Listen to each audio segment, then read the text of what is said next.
नमस्कार दोस्तों, बीटीसी आपका एक अच्छा खासा मूव चल ही रहा है, लेकिन इसके साथ साथ एफईटी जो तीन टोकन्स का मर्जर हो गए एक टोकन बना एफईटी, यानी कि एआई का टोकन है।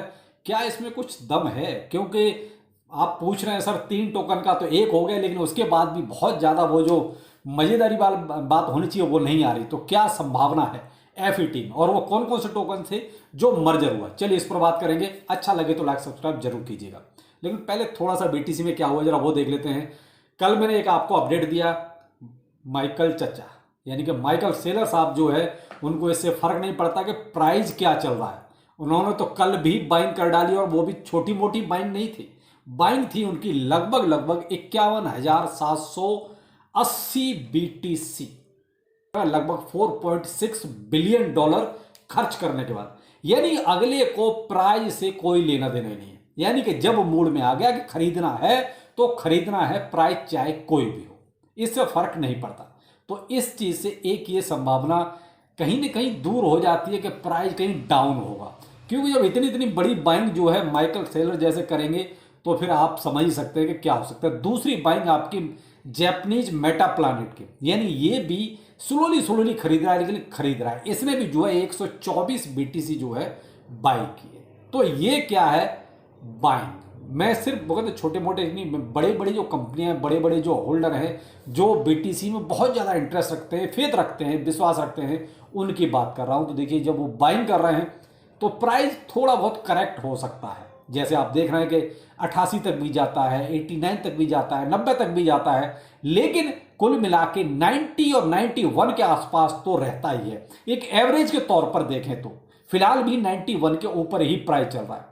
तो भाई यहां आपको बीटीसी में तो बुलिश ही रहना है। बीटीसी में फिलहाल आपको नेगेटिव सोचने की जरूरत नहीं है। हाँ, करेक्शन के लिए जरूर रेडी रहिए। आप ये नहीं कह सकते कि सब ठीक है ऊपर ही ऊपर, नहीं नहीं भाई, हमेशा 2,500-3,000 के करेक्शन के लिए तो इमीडिएट तैयार रहे। या ये सीन तो कभी भी आपको देखने को मिल सकता है। तो आते हैं एफईटी पर कि एफईटी में क्या। अभी इसमें मैंने कहा कि तीन टोकन्स का मर्जर हुआ था, और वो तीन टोकन मिलके एक टोकन बना, जिसका नाम रखा गया एफईटी, यानी कि आर्टिफिशियल सुपर इंटेलिजेंस, यानी कि ये एक बहुत बड़ा सा नाम आपका दिया गया।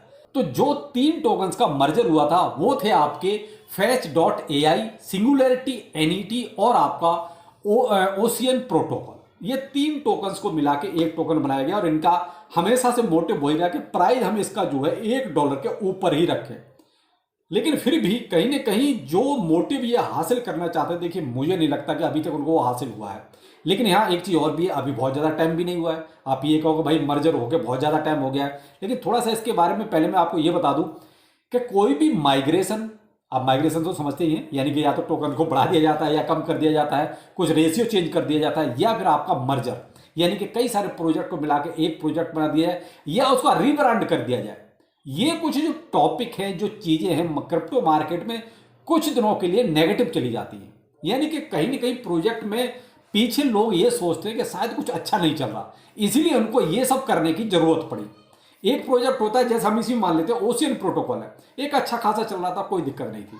लेकिन क्या था कि ओशियन प्रोटोकॉल अकेला था उस टाइम, वो जो भी डेवलपमेंट करता उसके अपने डेवलपमेंट होते। लेकिन अब क्या, तीन का एक हो चुका, तो अब ओशियन प्रोटोकॉल कहानी खत्म हो गई, fetch.ai खत्म हो गया, सिंगुलैरिटी एनईटी खत्म हो गया, अब यहां तीन का एक हो गया।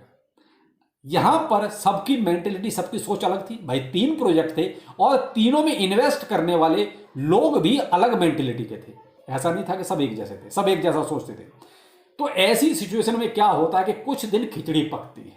तो यहां वही सीन हो गया कि यहां अभी प्राइस जिस अकॉर्डिंग जो लोग सोच रहे थे कि तीन का एक हो रहा है, तो प्राइस बहुत ज्यादा सूट करेगा और कम से कम $5-7 तो इसको जाना ही चाहिए, यही सोच के लोग बैठे थे।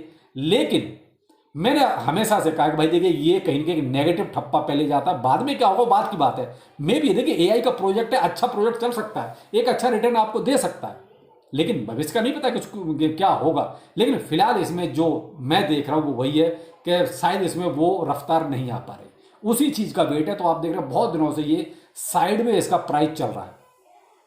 अब अगर मैं अपना सीन बताऊं तो देखिए मेरे पास ना तो fetch.ai था और ना ही ये सिंगुलैरिटी था, मेरे पास ओशियन प्रोटोकॉल था। ओशियन प्रोटोकॉल का जब ये सब मर्जर जब हो रहा था, जब इसकी न्यूज आनी शुरू हो गई थी, तो मैंने ओशियन प्रोटोकॉल उस टाइम पे निकाल दिया था। तो मैं इस पूरे प्रोजेक्ट से पूरी तरीके से बाहर हूं। मेरे पास इनमें तीनों में से कोई नहीं था, ओशियन था तो वो मैंने उसी टाइम निकाल दिया था। अब एफईटी में मेरा कुछ नहीं है, मैं इसमें नहीं हूँ इन्वेस्टेड बिल्कुल भी। क्यों? मैं हमेशा जब भी देखता हूँ कोई या तो माइग्रेशन होता है या नाम यानी कि V1 और V2 करके जो भी प्रोजेक्ट आता है या फिर ऐसे मर्जर होता है, मैं ऐसे प्रोजेक्ट से बाहर हो जाता हूँ। चाहे बेशक कुछ भी हो, रिजल्ट का ज़्यादा फर्क नहीं पड़ता। देखिए हम बाद में रिग्रेट नहीं करते, भाई डिसीजन हमारा है, सही है गलत है वो अलग बात है, लेकिन अब आगे क्या होगा, हो सकता है ये आपका $20 हो जाए, क्या पता है भाई। एआई का एक अच्छा खासा बूम चल ही रहा है, मे भी हो जाए। तो भाई एआई के और भी बहुत सारे प्रोजेक्ट हैं, क्यों खामखा खिचड़ी में अपना हाथ को डाला जाए। तो इसलिए भाई देखो मैं अपना सीन यहाँ क्लियर कर चुका हूँ। लेकिन अब आपको अगर मैं कहूँ तो देखिए क्या करना है आपको।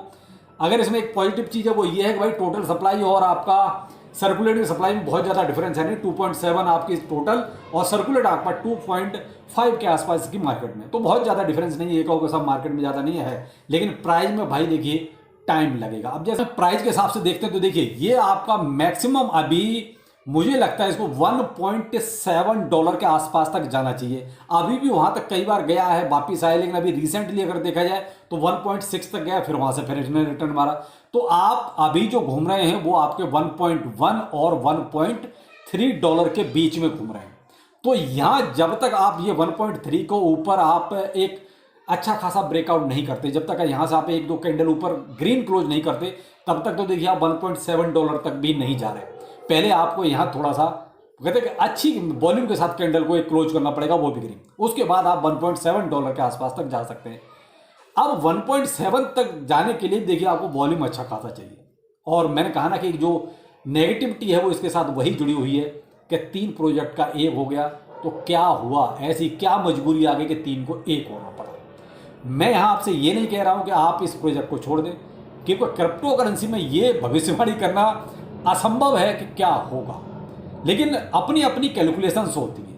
तो मैंने अपना सीन आपको बताया कि मुझे ऐसे प्रोजेक्टों पे यकीन ज़्यादा नहीं है जिनका या तो रिब्रांड किया जाए या जिनका माइग्रेशन किया जाए या ऐसे प्रोजेक्टों का मर्जर किया जाए। मुझे ऐसे प्रोजेक्टों पे कोई यकीन नहीं। देखिए इसीलिए मैं बाद में एंट्री ले लूँगा, एक अलग बात है, लेकिन अभी मुझे इस पर यकीन नहीं। मैं पहले देखना चाहता हूँ कि आखिर और ये कितना क्या और अभी इसमें दम है, कितना चल सकता है। तो बाकी सीन मैंने आपको क्लियर कर ही दिया है इसमें कि आपको क्या करना है। तो भाई जिसके बाद देखिए जो विश्वास करते हैं तो होल्ड कर सकते हैं। प्रोजेक्ट देखिए एआई का है, एक अच्छा ट्रेंड चल रहा है एआई का, तो उस हिसाब से देखा जाए तो इसको एक अच्छा बूम आना चाहिए। और भाई अगर आप मेरी जैसी सोच के साथ चलते हैं तो फिर आप अपना डिसीजन अपने हिसाब से ले सकते हैं। अगर आप लॉस में हैं, देखिए मैं आपको यहाँ ये जरूर कहूँगा, अगर आप लॉस में हैं तो फिर एग्जिट करने की जरूरत नहीं है। जब तक आप किसी भी प्रोजेक्ट में प्रॉफिट में ना आए तब तक एग्जिट मत कीजिए। ये मेरा ओपिनियन है, बाकी कोई फाइनेंशियल एडवाइस नहीं है, क्योंकि पैसा आपका है, क्या करना है नहीं करना वो आप सोचिए।